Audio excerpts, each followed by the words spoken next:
Buenos días, ingeniero. Mi nombre es Cristian Rodrigo Pacheraira y hoy voy a estar presentando el trabajo domiciliario, el cual es el método ASD de diseño de estructuras metálicas. Bueno, ok, comenzamos. El método ASD de diseño de estructuras metálicas. Primero que todo, para hablar sobre este método tenemos que hablar de que de que en sí existen en total dos métodos conocidos, el cual es el método ASD y el método LRFD. El método LRFD es el más actual y es el que se utilizó anteriormente para en la práctica calificada en el uso de seleccionar perfiles a atracción. Pero bueno, ¿qué es el método ASD y el LRFD? El método ASD, Allowable Stress Design, y el método LRFD, Load and Resistance Factor Design, son dos enfoques utilizados en el diseño de estructuras metálicas. Ambos métodos están relacionados con cómo se tienen en cuenta las cargas y las resistencias en el proceso de diseño. Aquí hay una breve descripción de básicamente cada una, en el cual está en la siguiente diapositiva. Hablaremos sobre la diferencia entre el método ASD y LRFD. Primero que todo con el método LRFD. En el método, en este método se consideran los estados límite últimos y las resistencias de los materiales y las conexiones. En lugar de utilizar tensiones admisibles,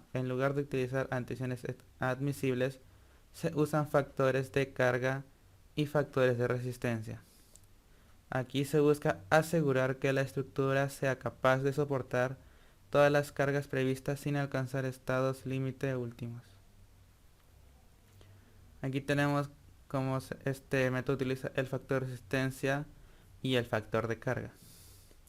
Se utilizan factores de resistencia y factores de carga que reflejan las incertidumbres en las cargas y resistencias. Y bueno, la fórmula básica está aquí. Tensión de resistente es igual a la carga aplicada sobre el factor de carga, como ya se vio en un ejemplo anterior de la práctica calificada.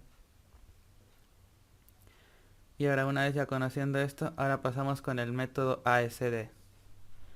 En el método ASD se comparan las tensiones admisibles del material con las tensiones inducidas por las cargas. La idea principal es asegurarse de que las tensiones en los materiales estructurales no excedan un cierto nivel admisible o permisible. Se basa en la idea de que existe un nivel de carga que no causará falla si se mantiene por debajo de la capacidad permisible del material.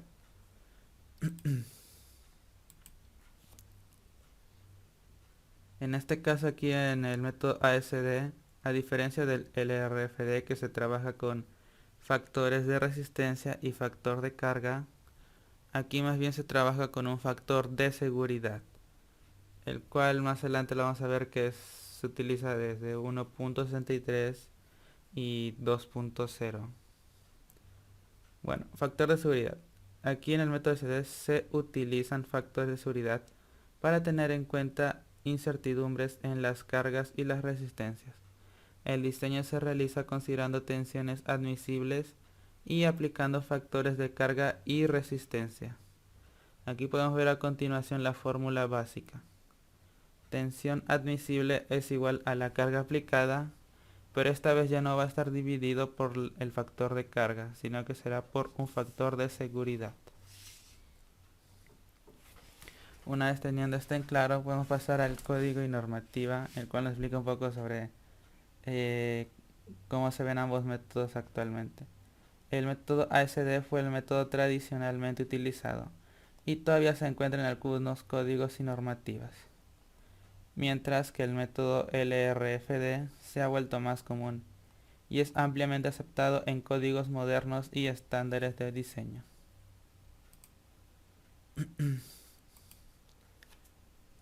Bueno, una vez conocido esto, ahora sí ya podemos abarcar ya únicamente al método ASD. Método ASD, Allowable Stress Design, o también en español, diseño por esfuerzos permisibles. Es un enfoque de diseño estructural utilizado para estructuras metálicas. En este caso para saber cuánto es la carga a tracción que puede soportar. El primer punto que tenemos son los esfuerzos permitidos. El método ASD se basa en la idea de esfuerzos permisibles.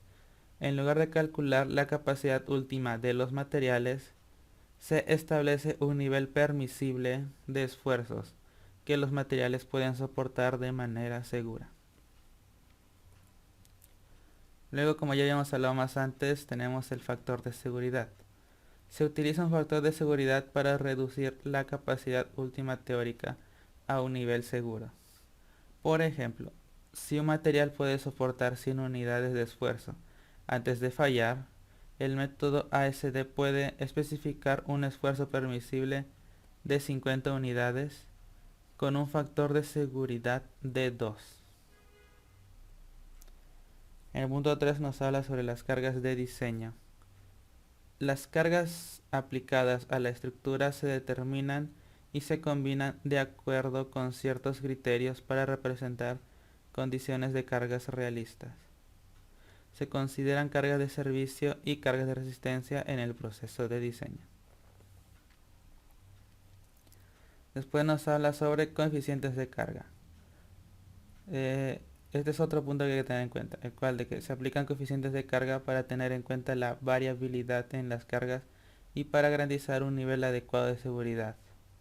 Estos coeficientes se utilizan para aumentar o reducir las cargas aplicadas según la importancia de la carga y la variabilidad esperada. Una vez con esto ya podemos pasar a las dos fórmulas que se utilizan tanto en el LRFD como en el ASD, pero claro, una utiliza el factor de cargas mientras otra utiliza el factor de seguridad. En este caso, para la falla por fluencia, podemos ver de que utiliza un factor de seguridad el cual va a dividir la carga, que bueno, el factor de seguridad es 1.67. Mientras tanto, para la falla por fractura, que es ambas fórmulas son muy similares. En la falla por fractura se utiliza más bien un factor de seguridad de 2.0. Una vez continuando con esto, decidí para un ejemplo, para poder entenderlo mejor, utilizar el mismo ejemplo ya aplicado en la práctica calificada de la armadura tipo Fink, en la cual ya se hallaron los perfiles de atracción, pero eso se hizo con el método LRFD. Ahora se va a hacer con el método ASD. Sabiendo que debe cubrirse una armadura de tipo por un techo utilizando la armadura tipo Fink con inclinación de 30 grados, aquí podemos ver el área del techo 9 por 28. En este caso de nuevo se utiliza una carga repartida muerta de 1.8 toneladas sobre metro cuadrado, con una separación de 7 metros de cada armadura.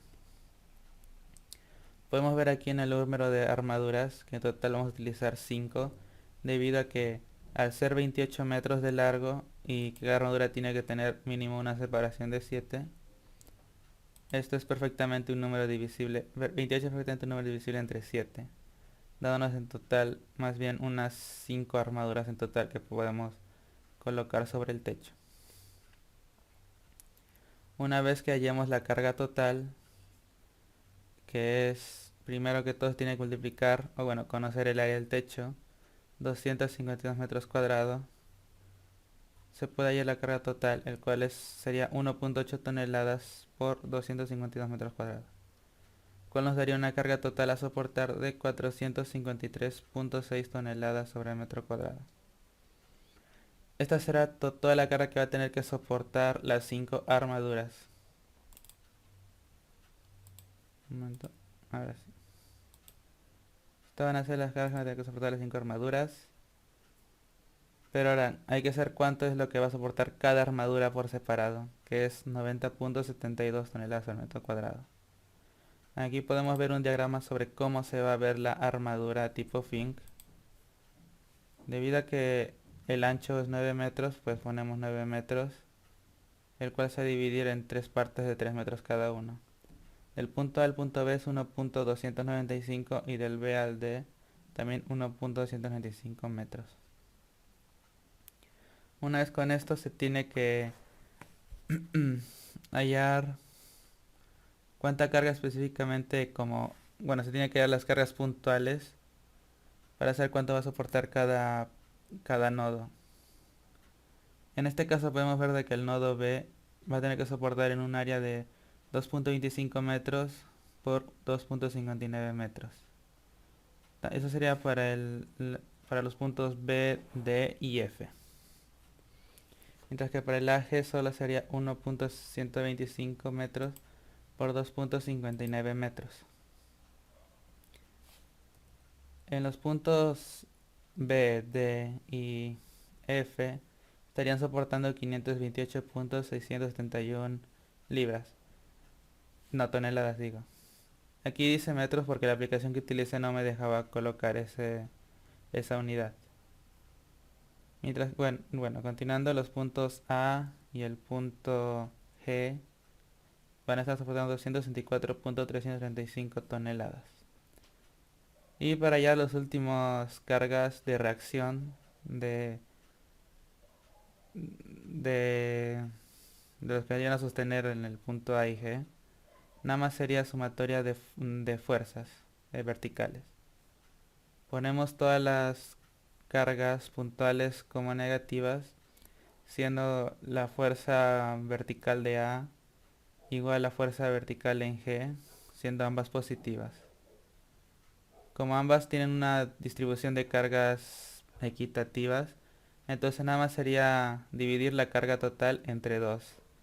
Teniendo entonces como tal de que fuerza vertical en A es igual a fuerza vertical en G, que es igual a 1057.3416 toneladas. Haciendo todos estos cálculos ya por fin conocemos en total todas las cargas que van a estar efectuándose en la armadura. Y con eso obtenemos el siguiente cuadro con toda la información.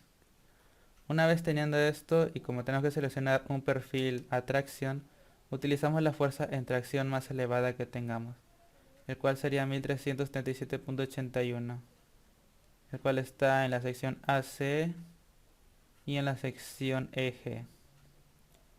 Debido a que esto lo que está soportando es una carga muerta, se utilizaría la fórmula A, el cual es U es igual a 1.4 por la carga muerta.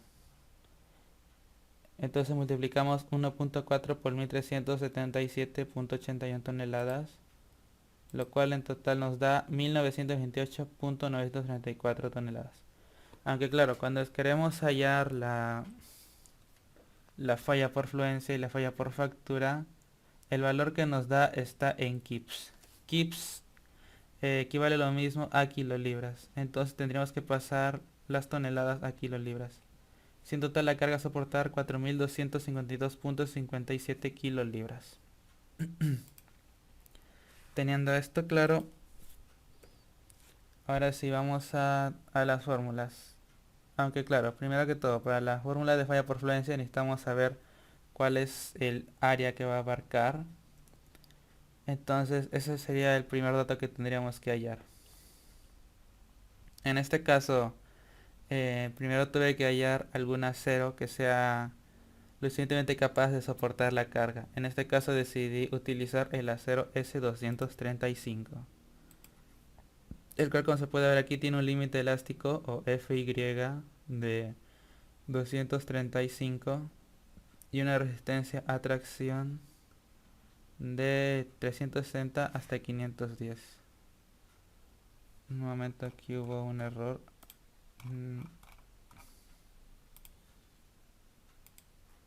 235. Ahora sí.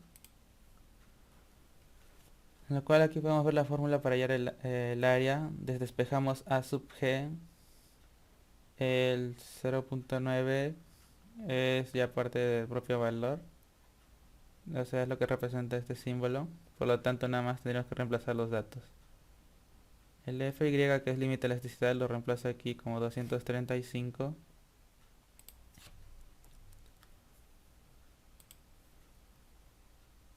Y esta es la carga en kips o en kilolibras, que lo ponemos aquí arriba. Haciendo la adición nos da un área de 17.18. Una vez teniendo esto, ahora sí podemos hallar la falla por fluencia, que como podemos ver aquí se utiliza el factor de seguridad de 1.67.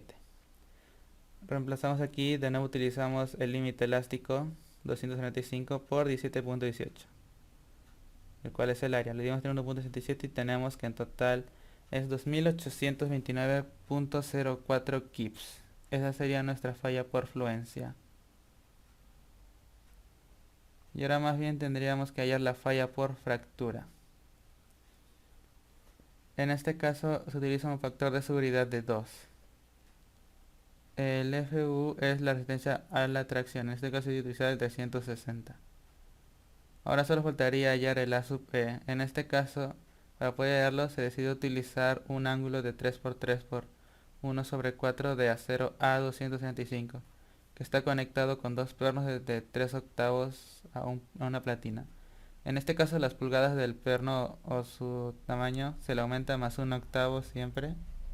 Y ahora solo quedaría reemplazar el área que ya le hemos hallado, que era de 17.18. Haciendo esto nos sale el valor de A sub E de 17.055.